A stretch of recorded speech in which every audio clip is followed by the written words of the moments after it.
দুটো জিনিস জানলে মন কিভাবে কাজ করে এবং আমাদের 84 লক্ষ যোনি কি কি যোনিতে আমরা ভ্রমণ করে থাকি। আচ্ছা, আমরা 84 লক্ষ যোনি ভ্রমণ করি, তাই না? মানব জীবন আমরা ফিনিশ করে এসে টোটাল 84 লক্ষ যোনিতে। তো এটা হিসাব কেউ কি দিল? 84 লক্ষ যোনির হিসাব কি? আচ্ছা, এগুলো কিন্তু শুধু কথার কথা নয়, এগুলো কিন্তু শুধু এই মুখে বলে দিলাম এরকম না বিষয়টা। আচ্ছা, কার কার শোনার ইচ্ছা যে 84 লক্ষ যোনি কিভাবে ডিভাইড হয়েছে? হাত তোলো। দেখো পদ্মপুরাণ কি বলছেন। পদ্মপুরাণ এর একটা পরিসংখ্যান দিয়েছেন, জীব যে 84 লাখ যোনি ভ্রমণ করে, এই ভ্রমণ কোন কোন যোনিতে করে। বুঝতে পেরেছে? লিখতেছে না অনেকে? হ্যাঁ বুঝছি, খাতা পেন দেখছি, খাতা পেন দেখছি। এটা ভালো, এই স্টুডেন্ট গুলো খুব ভালো লাগে আমার। 1 ঘন্টা 2 ঘন্টা যা দেবো একদম জীবনে সেটা কাছে রাখবো। এই কান দিয়ে শুনলাম, ওই কান দিয়ে বাই করে দিলাম, কি লাভ? তবুও কিছু না করার থেকে কিছু করা তো ভালো। তবে এটা খুব ইন্টারেস্টিং বিষয়, তাই না? যে আমরা যে 84 লক্ষ যোনি ভ্রমণ করি, তা কোন কোন যোনিতে ভ্রমণ করি, এবং যখন মানব যোনিতে এলাম তখন কি আবার পশু, পাখি, জলচর, আবার কি আমরা রিভার্সে যেতে পারি? এটা একটা অনেকের চিন্তা কিন্তু, যে আমরা কি আবার পশুজনি প্রাপ্ত হতে পারি। লেখো ফার্স্ট, জলচর 9 লাখ যোনি। জলচরে 9 লাখ যোনি। প্রথম শুরু করি আমরা জলচর যোনি থেকে। তারপরে লেখো উদ্ভিদ, উদ্ভিদ 20 লাখ যোনি। তারপরে পোকা মাকড় হ্যান ত্যান আছে না, পোকা মাকড় ছোট ছোট পোকা মাকড়ে 11 লাখ যোনি এখানে আমরা কাটাই। আর পাখি জনিতে আমরা 10 লাখ জন্ম কাটাই। আর পশু জনিতে 30 লাখ পশু জনি ভ্রমণ করতে হয়। আর 4 লাখ মানব জনি। তাহলে 9 লাখ জলচর জনি। আবার দেখে নাও একবার, উদ্ভিদ জনি 20 লাখ, পোকা মাকড় এই ধরনের যে এটা তোমার 11 লাখ জনি এখানে ভ্রমণ করতে হয়। আর 30 লাখ পশু জনি। আর মানব জনি 4 লাখ।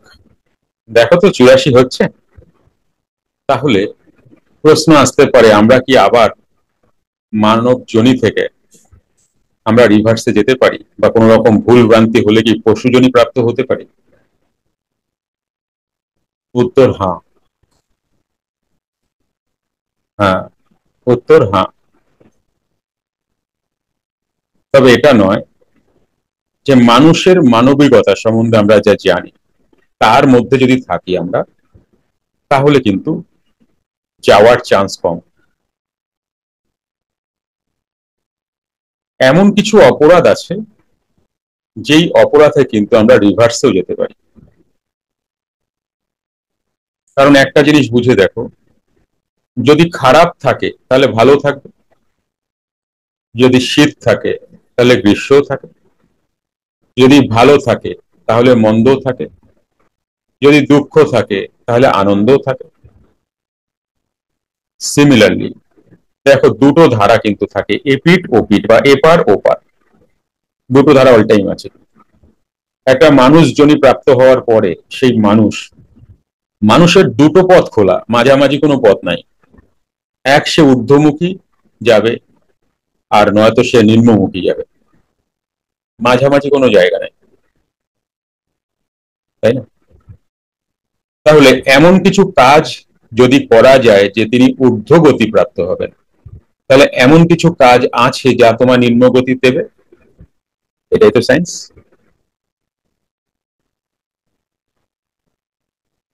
তো সে কারণে আমাদের মন যা বলছে তা একবার বিবেক দ্বারা দেখে নিও। কারণ বিবেক, মন অনেক কথা বলে, কিন্তু বিবেক ঝম করে ভুলভাল কাজ করায় না, দেখবে। তুমি কোনো কাজ করার আগেও একবার বিবেকের সঙ্গে কথা বলো, আবার দেখবে কোনো ভুল যদি করছো তা মনে মনে পানিশমেন্ট পাচ্ছ, তাই না? তো এটাকে বিবেক বলা হচ্ছে। একটা বিষয় কি জানো, মন না একা কিছু করতে পারে না। মন একা কিছু করে না। এইটা আগে ভালো করে বুঝে নাও যে মন কিভাবে কাজ করে। মন না অনেকের মতামত নিয়ে তারপরে কাজ করে। অনেকের বলতে অনেক মানুষ না, তোমার মধ্যেই মনের মধ্যে ডিভিশন আছে। সেই ডিভিশন গুলোতে ফাইল যায়, সাইন হয়, তারপরে মন সেই কাজটা করে। সেটা কি? সেটা হচ্ছে অন্তঃকরণ চতুষ্টয়: মন, বুদ্ধি, চিত্ত, অহংকার। এটাকে অন্তঃকরণও বলে। চার ভাগে ভাগ করা: মন, বুদ্ধি, চিত্ত, অহংকার। এইবার দেখো কেমন খেলাটা খেলে মন।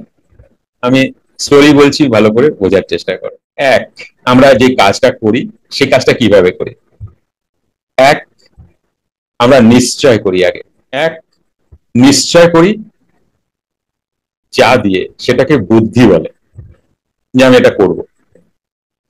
এটাকে নিশ্চয় করে দেয় বুদ্ধি।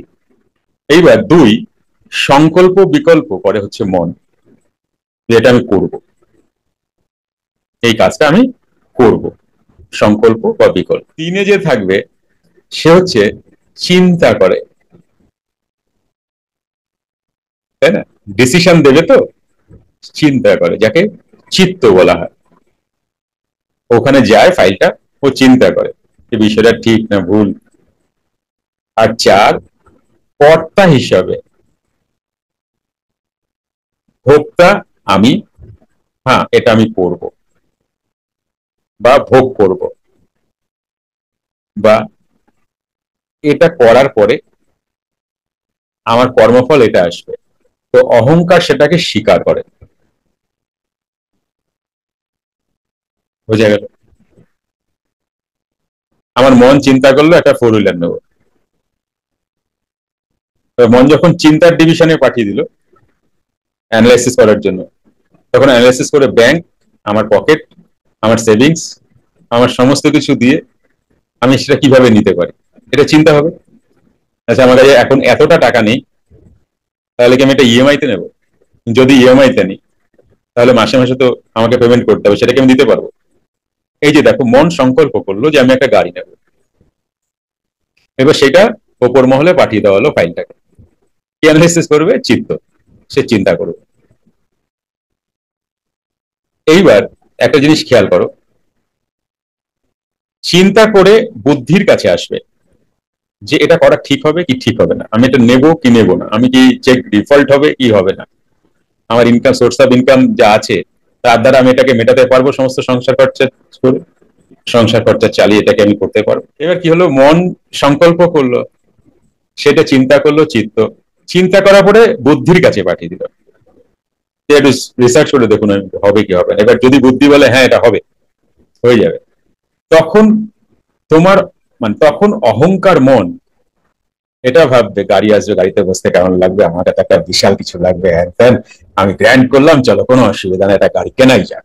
এইবার সেই অহংকার তোমার ভোক্তা হিসাবে ভোগ করছে, অহংকার। কথাটা কি বোঝা গেল? আমি তো সরল করেই বললাম। ওকে, এইবার কথা, এটা ঠিকঠাক, রাইট? দেখো এখানে কিন্তু বিবেকের কোনো জায়গা নেই। বিবেক কিন্তু এখানে সাক্ষী, জাস্ট চুপচাপ বসে আছে। কে কে বিচার করলো? মন, চিত্ত, বুদ্ধি এবং অহংকার, চারে বিচার করলো। এইবার যদি দেখা যাচ্ছে যে আমার তো ইনকাম অতটা নেই, এই করতে পারি, ওটা হলে এই করতে পারি, তাহলে বোধহয় নেওয়াটা ঠিক হবে না। বিবেক কিন্তু এটা তোমাকে সতর্ক করছে। ধরো তুমি 10 লাখ টাকা গাড়ি নিতে গেছো, হঠাৎ একটা অফার পেলে 20 লাখের গাড়ি, 20 লাখ গাড়ির ক্যাপাসিটি নেই, কিন্তু 20 লাখ গাড়ি নেওয়ার জন্য তোমার মন আকু পাকু করতেছে। তোমার আমার ক্যাপাসিটি কত? 10 লাখ। 10 লাখ দিলে আমি কুলকুল আমি নিতে পারবো। এবার মন তো না, 20 লাখটা যে এক গাড়িতে একবারই কিনবো, একটাই তো কিনবো, 20 লাখই নিয়ে আনি। এই যে বুদ্ধি তোমাকে বোঝাচ্ছে, তোমার চিন্তা কিন্তু শুধু ওর কথা হচ্ছে শুধু আমি চিন্তাই করব, এবার বুদ্ধির সঙ্গে মিশ্রণ হয়ে ও অ্যানালাইসিস করছে। কিন্তু কখনো কখনো মন এতটা পাওয়ারফুল হয়ে যায় যে বুদ্ধিকেও ধ্বংস করে দেয়।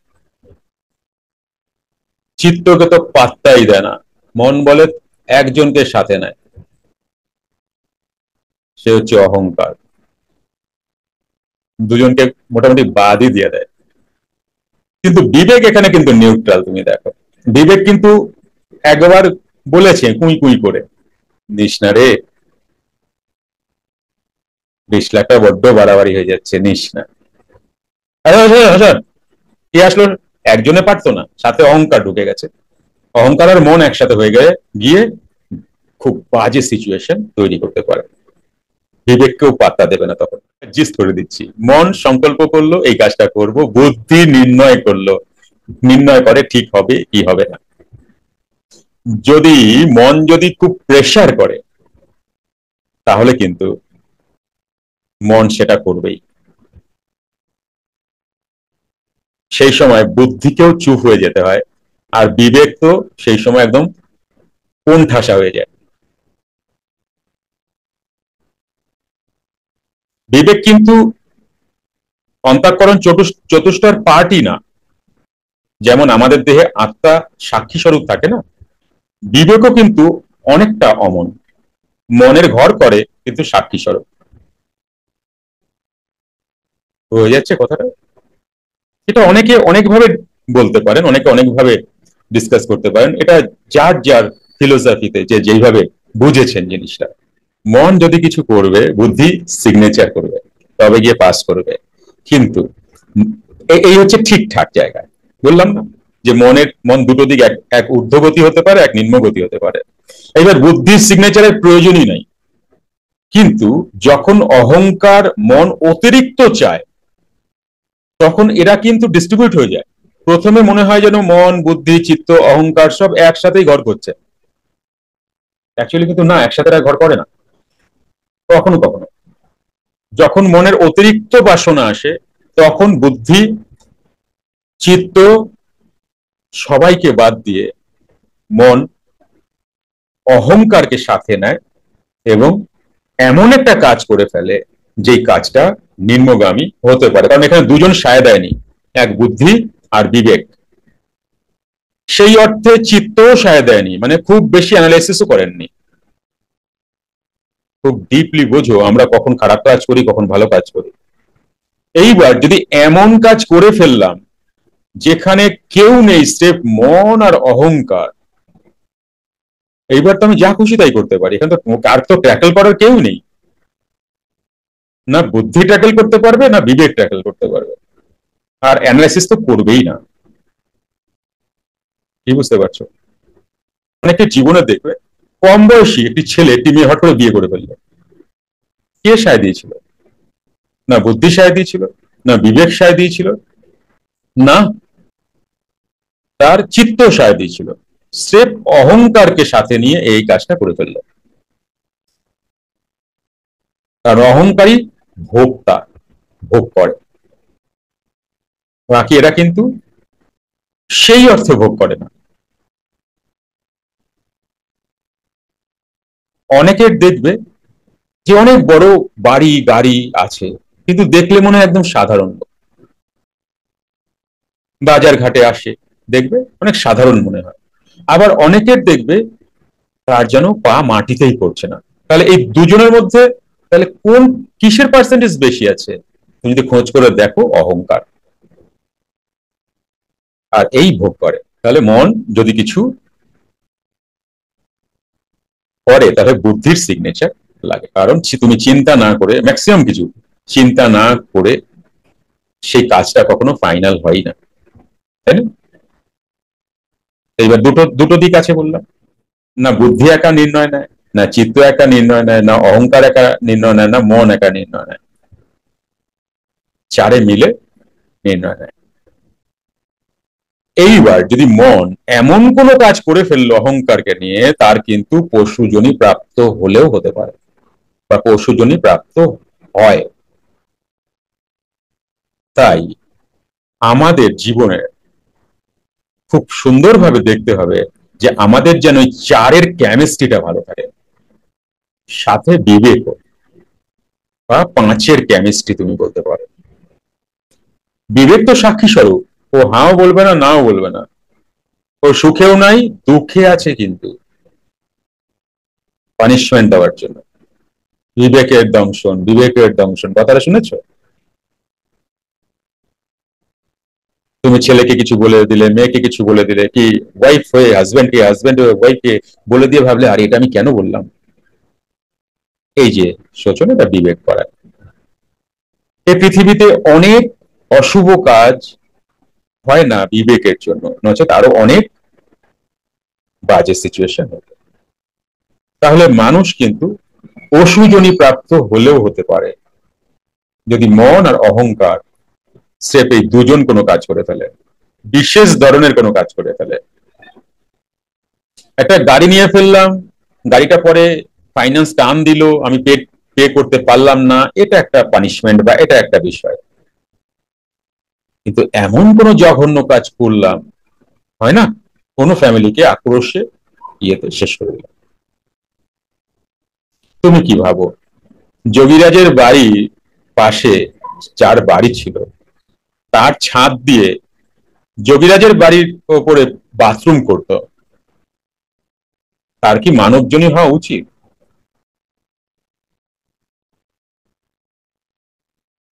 এত লোক আসছে যাচ্ছে, সে যোগীরাজকে সে চিনতেই পারছে না।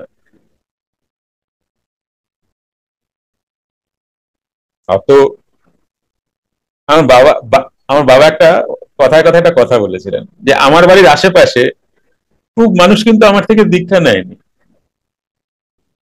কি অদ্ভুত! অল ওভার ওয়ার্ল্ড বাবার কাছে আসলো, কিন্তু আশেপাশের বাড়ির লোকরা কিন্তু আসলো না, কেউ না। কি বুঝতে পারছো? এটা সবার ক্ষেত্রে হয়। তাহলে বোঝা গেল, দুটো জিনিস জানলে মন কিভাবে কাজ করে এবং আমাদের 84 লক্ষ যোনি, কি কি যোনিতে আমরা ভ্রমণ করে থাকি এবং কত লক্ষ যোনি ভ্রমণ করি আমরা। নোট ডাউন করে রাখবে, এটা দারুণ সুন্দর জিনিস, সবসময় সবার কাছে পাওয়া যায় না।